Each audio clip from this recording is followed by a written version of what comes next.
봉독하겠습니다. 사도행전 1장 6절에서 11절까지 되겠습니다.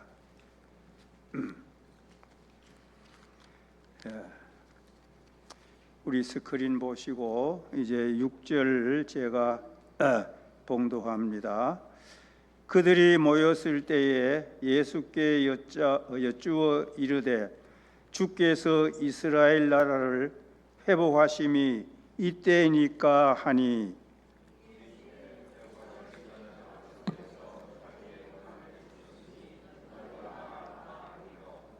오직 성령이 너희에게 임하시면 너희가 권능을 받고 예루살렘과 온 유대와 사마리아와 땅끝까지 이르러 내 증인이 되리라 하시니라.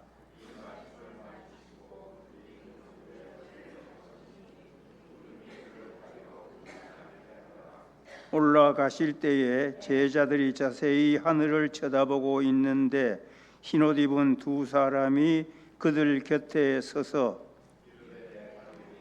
너라 어찌하여 서서 하늘을 쳐다보느냐 너희 가운데서 하늘로 올리워지신 이 예수는 하늘로 가심을 본 그대로 오시리라 하였느니라. 아멘. 11절 말씀 다시 봉독합니다.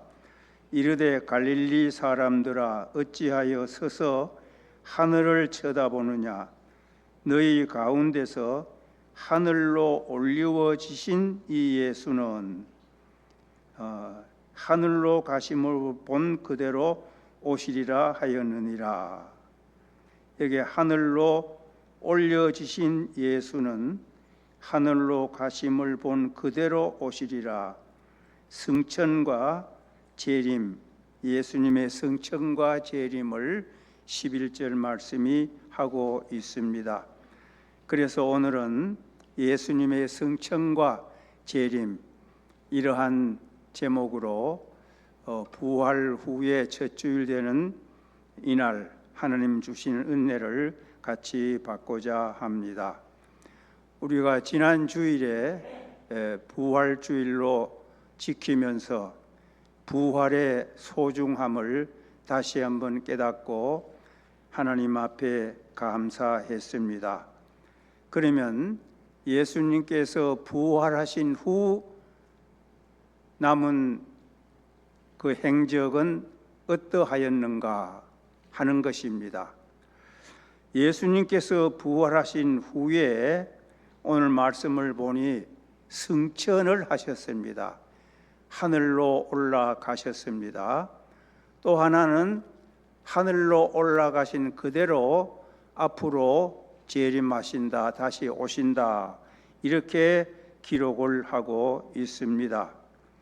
예수님께서 이제 부활 후에 승천을 하셨는데 그러면 어느 날 승천하셨는가, 언제 승천하셨는가 하면은 바로 부활하자마자 승천하신 것이 아니고 40일을 더 계시다가 승천을 하셨습니다.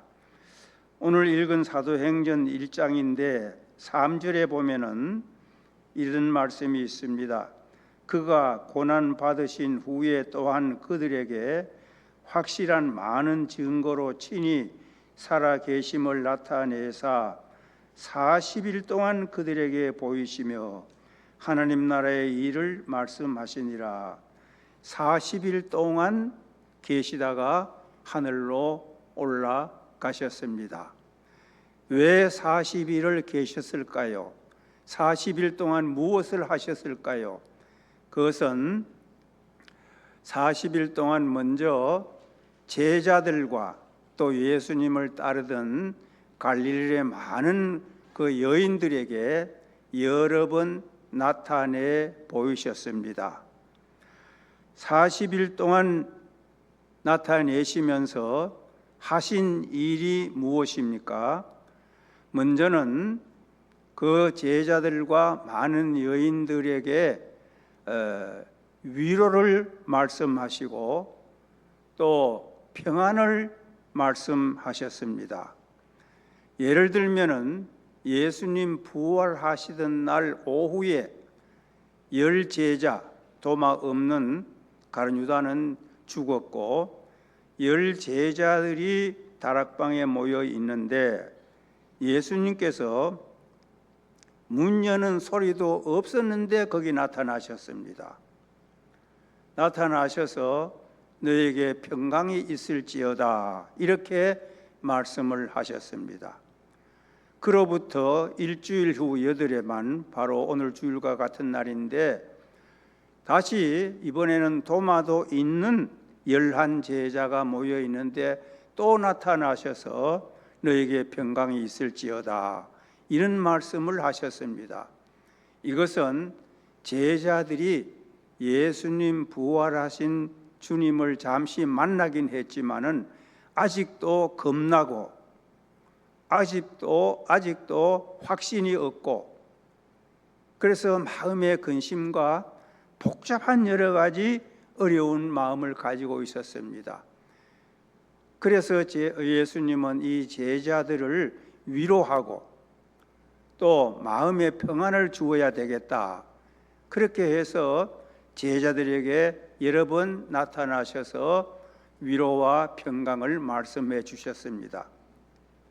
또 그 예수님을 따르던 막달라 마리아를 비롯한 여러 마리아와 많은 여인들이 예수님 부활하실 때부터 울고 또 두려워하는 마음, 슬퍼하는 마음, 예수님 사랑하는 마음이 복잡해 있는데 예수님께서 그들에게도 마리아여 하면서 먼저 갈릴리로 가서 그 제자들에게 내가 갈릴리로 갈 테니 거기서 만나자고 말해라 이렇게 그 여인들을 위로하고 갈릴리에서 만날 것을 말씀해 주셨습니다. 자, 이것은 무엇을 의미하는가? 제자들을 안심시키고 또 많은 그 사랑하던 따르던 여인들에게 위로를 주고 그리고 갈릴리에서 만나자고 한 것은 예수님께서 이 제자들과 많은 따르던 그 여인들에게 3년 전에 갈릴리에서 제자들을 불러서 고기 잡는 어부들을 불러서 제자를 삼고 또 여러 여인들에게 복음을 전하고 따르던 그때를 추억시켜서 다시 한번 처음 초심으로 들어가서 그때 주님 사랑하고 따르던 그 마음을 돌이켜 새롭게 해주시기 위해 가지고 갈릴리에서 만나자고 말씀을 하셨습니다. 그리고 이런 말씀을 위로하시면서 동시에 귀한 사명도 맡겨주셨습니다. 이제 내가 떠나가면은 성령을 보내주실 텐데 이 성령이 너에게 임하도록 기도하며 기다리라. 그리고 내가 이제 앞으로 하늘나라로 올라가지만은 세상 끝날까지 너희와 함께 있으리라. 이렇게 약속도 해 주셨습니다. 이것을 보면은 예수님은 그 사랑하는 제자들과 다른 많은 사람들에게 가장 적절한 때에 적절한 위로를 주고 힘을 주고 돌이켜 주셨다 하는 것을 볼 수가 있습니다. 슬픔을 가지고 있고 의심하고 두려워하는 그들에게 적당한 말씀이 뭔가? 바로 평안을 주는 것입니다. 평강이 있을지어다. 그렇게 해서 위로해 주고 용기를 준 것은 우리 주님은 그 사정 따라서 형편 따라서 그 때와 환경에 맞는 말씀으로 제자들을 위로하고 힘을 돋워 주었습니다. 또 그뿐만 아니라 제자들이 그 잘못했던 그 실수했던 것 그런 것도 우리 주님은 기억을 하시고 예를 들어서 베드로가 예수님을 모른다고 부인했는데 그 베드로가 다시 갈릴리 바다의 다른 몇몇 제자와 함께 고기 잡으러 간 것을 보고 주님은 그 자리에 가셔서 다시 고기도 작게 해주시고 조반을 주면서 나누시면서 베드로에게 네가 날 사랑하느냐 이렇게 말씀하신 것은 베드로의 실수를 돌이켜서 다시 주님을 잘 따르게 만들어 주신 겁니다. 내가 그렇게 부탁했고 했는데 네가 날 왜 부인했느냐 이렇게 따지고 책망하지 아니하시고 일체 그런 말 없으시고 네가 날 사랑하느냐 그렇게 해서 사랑을 이끌어내서 다시 주님을 사랑하고 따르게 제자들을 다시 세워주셨습니다.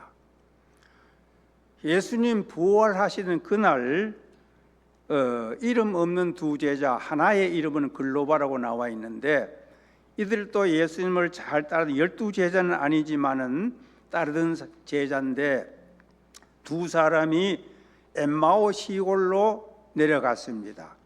예수님은 이제 그렇게 죽으시고 부활하셨다고 해서 여자들이 만났다고 했는데 어떻게 된 건지 잘 모르고 그만 실망이 돼가지고 자 우리 이제 시골로 돌아가자 하고서 두 사람이 시골로 돌아가는데 엠마오로 내려가는데 우리 주님 다시 나타나셔서 그들과 잘 대화를 해가지고 나중에 그들이 어느 집에 들어가서 같이 예수님과 앉으셨는데 예수님은 그만 안 보이고 그들이 예수님께서 길가에서 우리에게 성경을 풀어주실 때 우리 마음이 뜨겁지 않더냐 그분이 바로 예수님이었구나.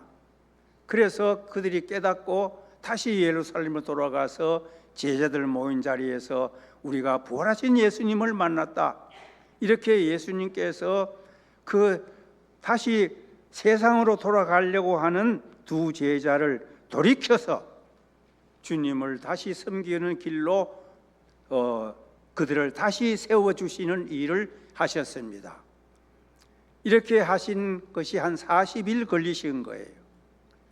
그리고 이제 40일 걸리시면서 이제는 하늘로 올라가게 된 것입니다. 그래서 예수님은 부활하신 후에 40일 더 계시면서 11번 이상 제자들에게 나타나 보이시고 위로하시고 돌이켜 세워주신 후에 약속하시고 또 세상 끝날까지 함께 있겠다 그들을 위로하고 약속을 하시고 하늘로 승천하셨습니다. 자 이렇게 승천하셨는데 이 승천은 우리 기독교 교리 가운데 아주 중요한 교리 가운데 하나입니다. 예수님은 부활하시고 이 땅에 계속 오늘날까지 육신으로 이 땅에 계신 것이 아니라 40일만 더 계시고 하늘로 올라가셨습니다. 이 승천이라고 하는 용어는 성경에 히브리서 4장에 나옵니다마는 주로 하늘로 올라가셨다 이런 표현을 많이 씁니다. 그 승천이라는 말 자체는 승자는 오를 승자입니다. 그 하늘 천자를 써서 하늘로 올라가셨다. 이것이 승천의 뜻입니다. 이 땅 지상에서 하늘로 올라가셨다. 올라가실 때에 보이게 여기가 보이는 다 제자들이 보는 데서 올라가셨다 그랬습니다. 이것은 외형적이고 형태적 승천을 의미합니다. 그냥 슬그머니 사라진 것이 아니라 완전히 부활하신 그 몸이 그대로 하늘로 올라가신 거예요. 보이게 올라가셨어요. 가능합니까? 가능합니다. 보이는 몸이. 왜? 하나님은 전능하시기 때문이요. 무엇보다도 부활한 그 몸은 신령한 몸이기 때문에 시간과 공간을 초월합니다. 그래서 올라가셨습니다. 보는 데서 올라가셨다고 9절에 분명히 말씀했습니다. 또 11절에도 천사가 왜 하늘 쳐다보느냐 이렇게 말씀하셨는데 보는 데서 올라가셨어요. 이렇게 예수님 승천하신 이 사건은 역사적 사실이다 하는 것입니다. 꾸미는 이야기가 아닙니다. 전설의 이야기가 아닙니다. 역사적 사실입니다. 예수님께서 죽으시기 전에 여러 번 내가 하나님께 아버지께로 간다 이런 말씀을 여러 번 하셨습니다.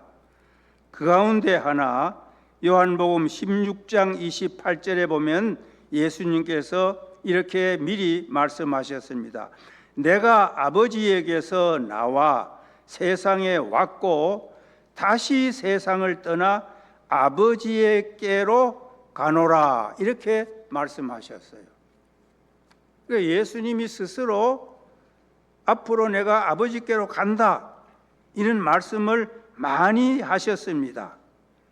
그래서 예수님은 그 말씀대로 지금 부활 후에 승천하셨는데 이 승천하신 사실을 오늘 사도행전 1장에도 기록되어 있지만은 누가복음 24장에도 기록되어 있고 특히 마가복음 16장 19절에 이렇게 기록되어 있습니다. 주 예수께서 말씀을 마치신 후에 아까 말씀했지요. 내가 세상 끝날까지 함께 하겠다. 너희는 내 증인이 되라 이런 말씀을 마치신 후에 하늘로 올려지사 하나님 우편에 앉으시니라 하늘로 올라가셨어요. 이렇게 성경은 분명히 예수님의 승천을 기록하고 있습니다. 히브리 4장 14절 복음서만 아니고 히브리서에도 기록되어 있습니다. 그러므로 우리에게 큰 대제사장이 계시니 승천하신 이 여기에 승천이란 용어가 나와요. 승천하신 이 곧 하나님의 아들 예수시라. 우리가 믿는 도리를 굳게 잡을지어다. 예수님 승천하셨다. 이 믿음의 도리 굳게 잡으라. 이렇게 히브리서 기자도 기록하고 있습니다. 이렇게 예수님께서 승천을 하셨는데 이 승천의 중요한 의미 무엇입니까? 승천을 통해서 우리에게 주시는 은혜와 축복이 무엇입니까? 그 의미는 크게 둘로 생각해 볼 수 있는데 한 가지는 예수님께서 이 땅에 오실 때에 사람의 몸, 종의 형태로 오셔서 아주 비천하게 멸시와 천대를 받으시고 마지막에는 채찍을 맞으시고 마지막에는 제수리 달리는 십자가에 못 박혀 죽으시는 이 말할 수 없는 비천함과 고난을 받으셨는데 이 비천과 고난 후에는 반드시 영광이 온다. 낮아지심과 멸시천대 후 고난 후 그 후에 오는 것이 뭐냐? 바로 영광이라는 사실을 우리에게 보여주고 있습니다. 예수님이 이렇게 참 이 땅에 오셔서 얼마나 멸시천대 많이 받으셨습니까? 그 십자가에 쓰라린 죽음을 죽으셨습니다. 그런데 이 멸시천대와 이 고난의 어려움, 죽음, 십자가 후에 오신 것은 한없는 부활의 또 승천의 영광이다 하는 것을 이 승천이 우리에게 가르쳐주는 중요한 의미요, 은혜요, 우리에게도는 큰 축복인 것입니다. 에베소 1장 20절 이하에 이런 말씀이 있습니다. 하나님의 능력이 그리스도 안에서 역사하사 죽은 자들 가운데서 다시 살리시고 하늘에서 자기의 오른편에 앉히사 모든 통치와 권세와 능력과 주권과 이 세상뿐 아니라 오는 세상에 일컫는 모든 이름 위에 뛰어나게 하시고 또 만물을 그 발 아래 복종하게 하시고 그를 만물 위에 교회의 머리로 삼으셨다. 그래서 이제 하늘로 올려 승천하셔서 하나님 오른편에 앉히셔서 뭘 맡기셨느냐? 통치권, 권세, 능력, 주권, 이거 다 예수님께 맡기시고, 또 오는 세상에 일컫는 모든, 이 세상뿐 아니라 앞으로의 세상 일컫는 모든 많은 이름 위에 가장 뛰어난 이름을 주시고, 모든 무릎을 그 앞에 복종하게 하시고, 만물 위에 교회의 머리로 주셔서 그 많은 이 땅 위에 교회를 다스리시는 이런 한없는 권세와 영광을 예수님에게 주셨다 하는 것입니다.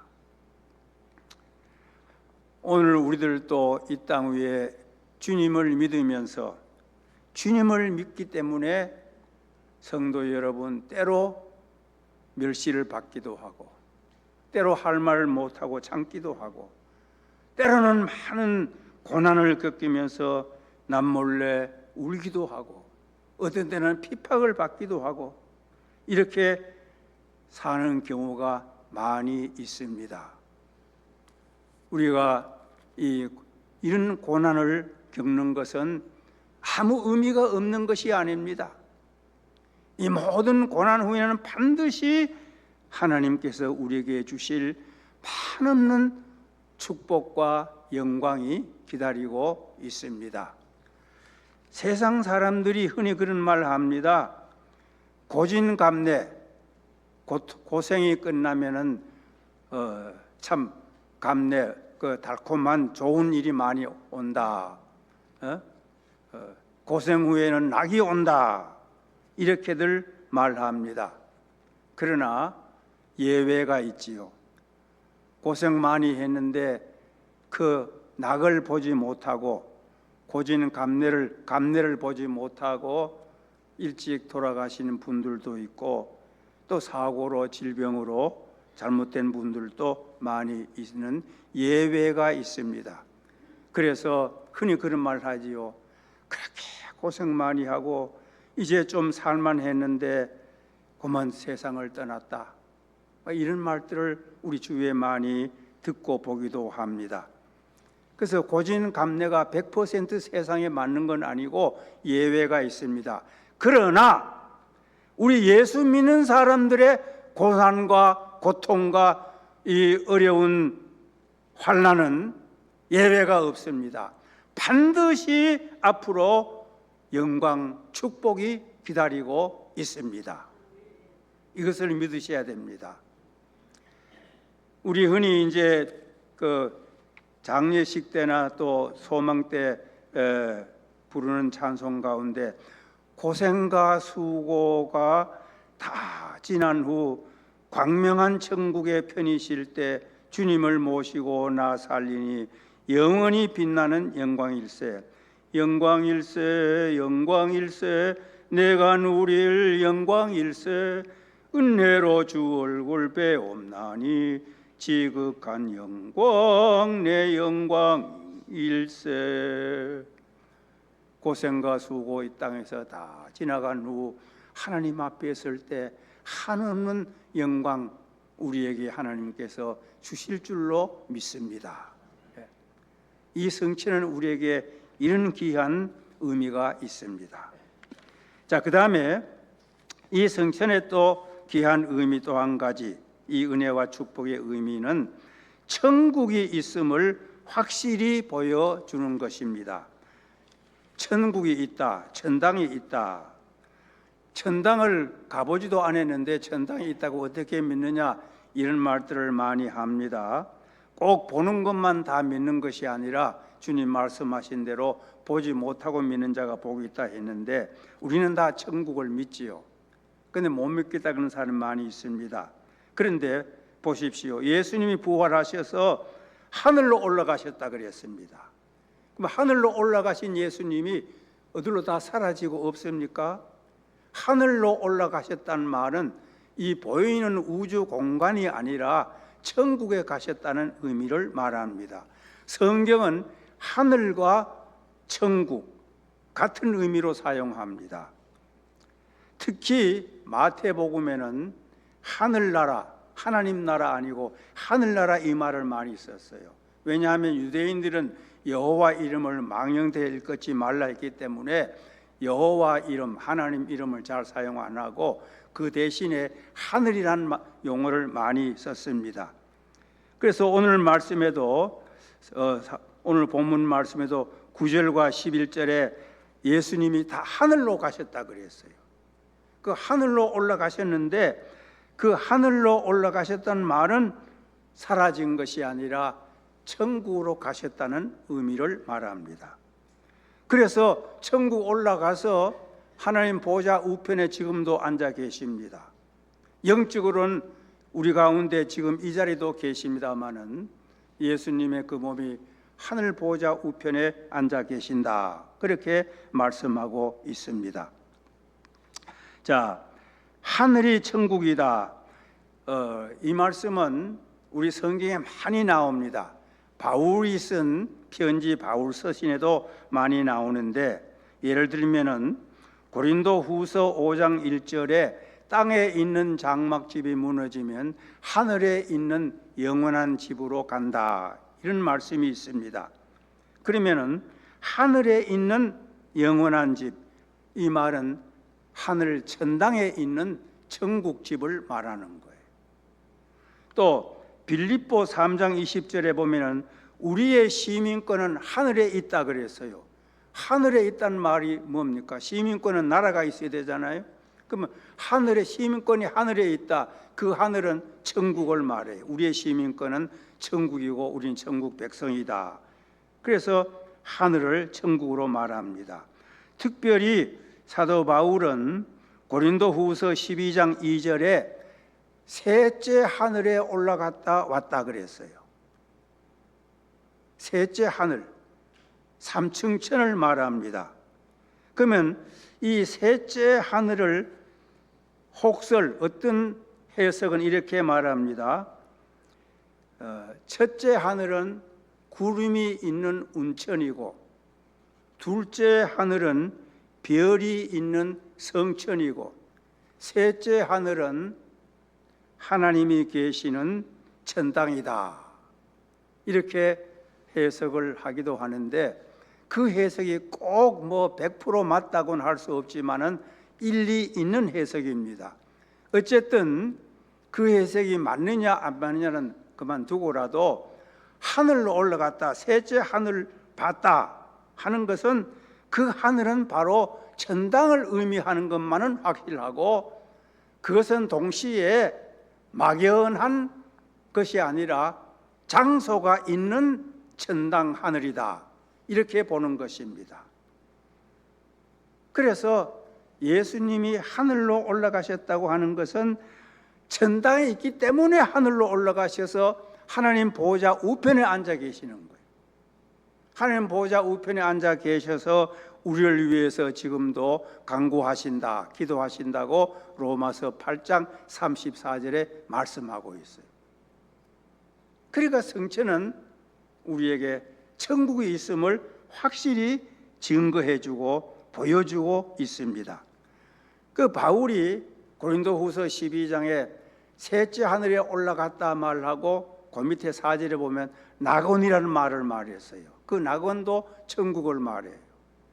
십자가 옆에 달리실 때 옆에 있는 강도 나와 같이 낙원에 이르리라, 그 낙원이 곧 천국이에요. 그래서 예수님의 성천, 이것은 바로 천국을 의미합니다. 예수님께서 요한복음 14장 2절 3절 거기 보면은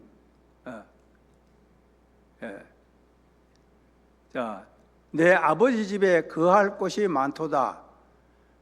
그렇지 않으면 너에게, 내 아버지 집은 천국, 천당 집입니다. 천국입니다. 너에게 이르시되 내가 너희를 위하여 거처를 예비하러 간다.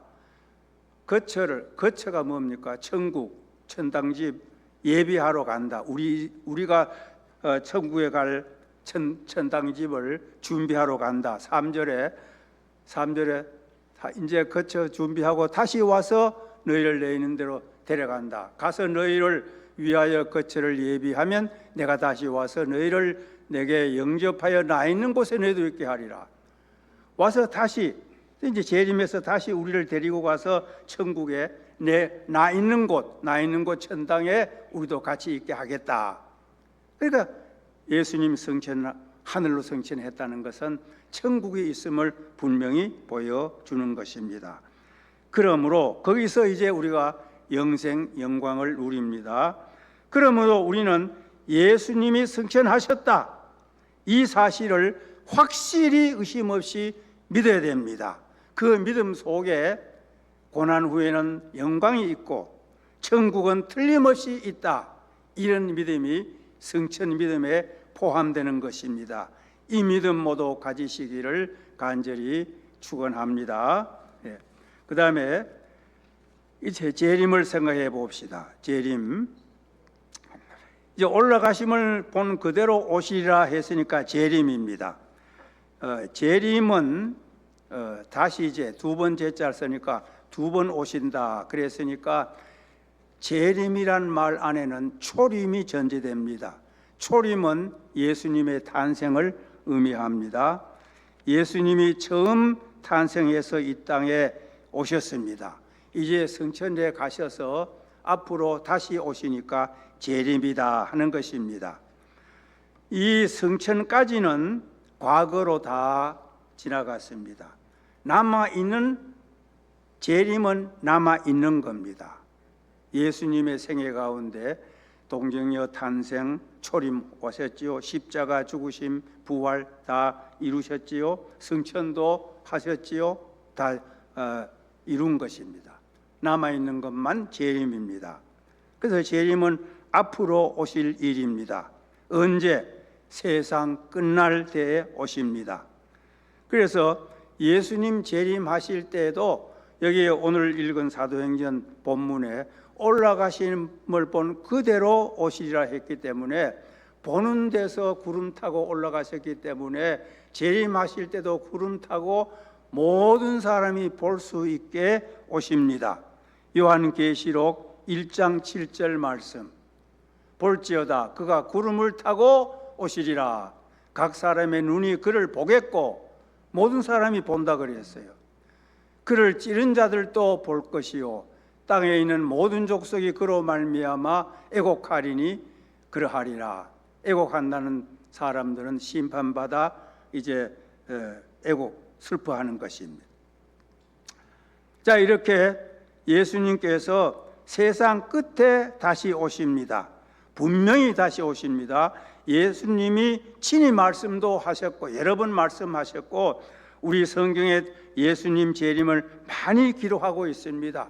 요한계시록까지 다 완전히 기록하고 있습니다. 자, 이렇게 예수님이 보게끔 모든 사람이 볼 수 있다고 이제 말씀을 하셨는데 이 재림 문제는 참으로 세상 끝날에 오시긴 오시는데 모든 사람이 볼 수 있게 오시는데 한 가지 모르는 게 있습니다. 언제 어느 날 오시느냐, 날짜는 모릅니다. 아무도 모릅니다. 마태복음 24장 36절에 천사들도 모르고 인자, 예수님 말씀했어요. 내가 다시 오는 날 천사들도 모르고 인자, 예수님도 모른다 그랬어요. 오직 아버지만 아신다 분명히 말씀했어요. 그런데 이런 말씀이 있음에도 불구하고 이 재림 때문에 많은 이단이 생겨요. 승천 때문에 이단 생기는 없는데 재림 때문에 이단이 많이 생겨요. 왜냐? 예수님 언제 온다. 그 날짜까지 말하면서 나오는 사람들이 있어요. 여러분 한 20년 전입니까? 30년 전입니까? 1992년이니까 거의 30년 됐나요? 여러분들 이곳에 한국에서 그랬지요. 다미 선교회라고 1992년 10월 28일 예수님 재림한다 해가지고 사람들이 뭐 흰옷을 준비하고 직장생활도 그만두고 공부도 그만두고 뭐 예수님 그날 오시는 거 영접하려고 뭐 산에다 모이고 어디서 모이고 야단 났지요. 여기 이 지역에도 뭐 그런 소동이 좀 일어났는데 다 헛방이에요. 그래서 우리 기독교 역사적으로 보면은 제일 이단이 많이 생긴 것이 재림 언제 온다, 그런 이단이 제일 많이 생겼어요. 지금도 이런 사람들이 한국 이단에 많이 있고 세계 곳곳에 있습니다. 자, 날짜는 모릅니다. 그런데 다만 예수님 재림하시기 전에 큰 사건들이 일어나는 징조는 볼 수가 있습니다. 그것은 예수님이 말씀해 주셨어요. 마태복음 24장 14절에 보면은 땅끝까지 복음이 전파되면은 모든 이방인들 미종족 전도 없이 어디든지 복음이 다 들어가면은 세상 끝이 와서 예수님이 다시 오신다, 이렇게 말씀했어요. 그러니까 지금 거의 세상 끝에 복음이 다 들어가 있어요. 아직도 좀 전도 못 받은 종족이 좀 남아 있긴 하지만은 이제 다 들어가면, 복음이 다 들어가면 오시는 거예요. 또 적그리스도가 많이 출현한다. 내가 예수다. 한국만 해도 자칭 예수님이 뭐 한 40-50명 된다 그래요. 통계 보면은. 자칭 하나님도 뭐 20여 명이 된다 그러고. 이런 적그리스도 출현이 많이 나타난다. 그것도 마태복음 24장에 예수님 말씀했고, 이스라엘 나라 백성들이 회심해서 예수 믿으면 그 이제 마지막 큰 증거가 된다. 그 로마서 11장 같은 데 보면은 이스라엘 사람들은 지금도 메시아를 기다려요. 우리가 믿는 예수님을 메시아로 안 믿고.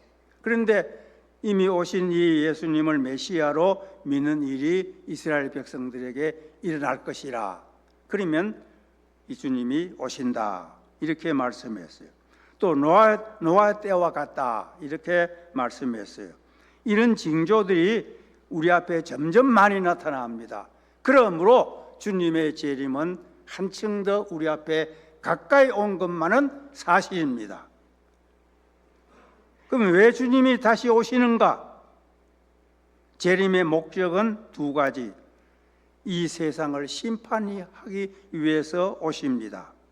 로마서 2장 16절에 보면은 주님이 오셔서 이렇게 하심.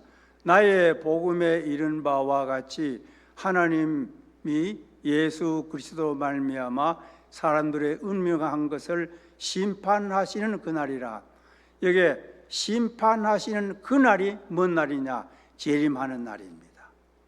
예수님 심판하시면은 악한 사람, 믿지 않는 불신 악한 사람들은 심판해서 영영한 별로 보내고, 믿는 사람들은 하늘로 데려가십니다. 심판하기 위해서 오시고, 또 한 가지 중요한 목적은 우리 성도들을 다 천국으로 데려감으로 이 구원, 구속 사업을 완성시키기 위해서 우리 주님이 재림하십니다. 이러한 재림이 우리에게 주는 의미, 은혜와 축복이 무엇인가? 한 가지는 세상 역사를, 바른 역사관을 우리에게 줍니다. 이 말은 뭔고 하니까, 이 세상의 역사를 보는 사관, 역사를 보는 관점이 크게 두 가지가 있는데, 한 가지는 원형 사관이 있습니다. 다른 말로 순환 사관입니다. 이 세상의 모든 일들이 어떠한 룰에 따라 가지고 빙글빙글 계속 돌아간다는 역사로 보는 관점입니다. 불교가 그렇고 힌두교가 그렇고 중국의 음양 오행설이 그렇습니다. 이렇게 원입니다. 원은 자꾸 빙빙 돌아가니까 끝이 없습니다. 자꾸 순환, 자꾸 윤회설이라고도 합니다. 우리나라 이제 환갑 그러면은 갑자생이 60년 만에 다시 돌아오는 것을 갑자생이 60년 만에 다시 돌아왔다. 다시 돌아오는 것 윤회, 순환이지요. 그러면 그걸 환갑이라 그랬어요. 그러면서 환생 또는 전생을 말합니다. 우리가 어릴 때 많이, 지금도 그런 사람들 얘기 많이 듣는데, 전생에 저 사람은 전생에 뭐였습니까? 우리 믿는 사람들 자꾸 전생에 뭐 개였느냐, 뭐 소였느냐, 또 환생 앞으로 또 죽었다 태어날 때는 어느 집 개로 태어날 건가? 어머니 보고 내 딸로 태어나면 내가 어머니가 나게 한 것처럼 나도 어머니가 내 딸 되면은 내가 하겠다고 그렇게 자꾸 말해요. 전생이 뭐냐, 환생이 뭐냐. 우리 믿는 사람은 그런 소리 하면 안 됩니다. 전생소리 꺼내면 안 돼요. 이게 이제 이런 사관은 발전이 없어요. 빙빙 도니까 앞으로 나가질 않아요.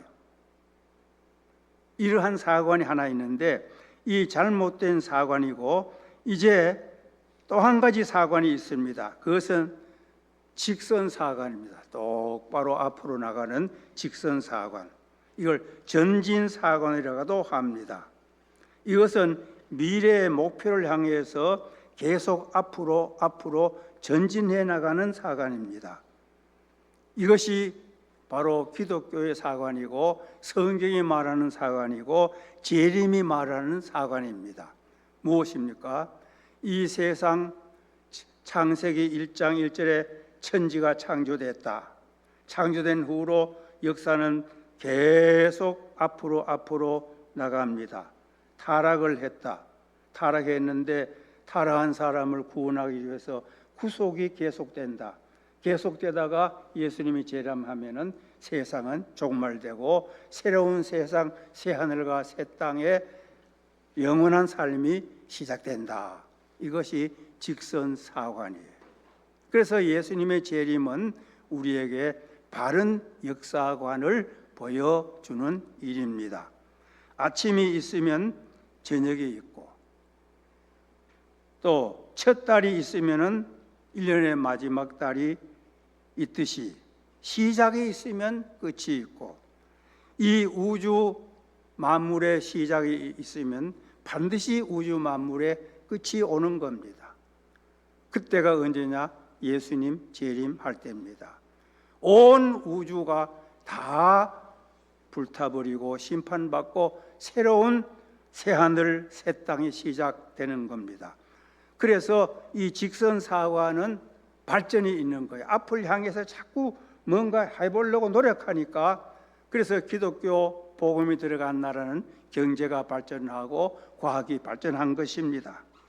바로 이 재림이 이러한 인류의 종말을 말하면서 직선사관을 우리에게 보여주는 것입니다.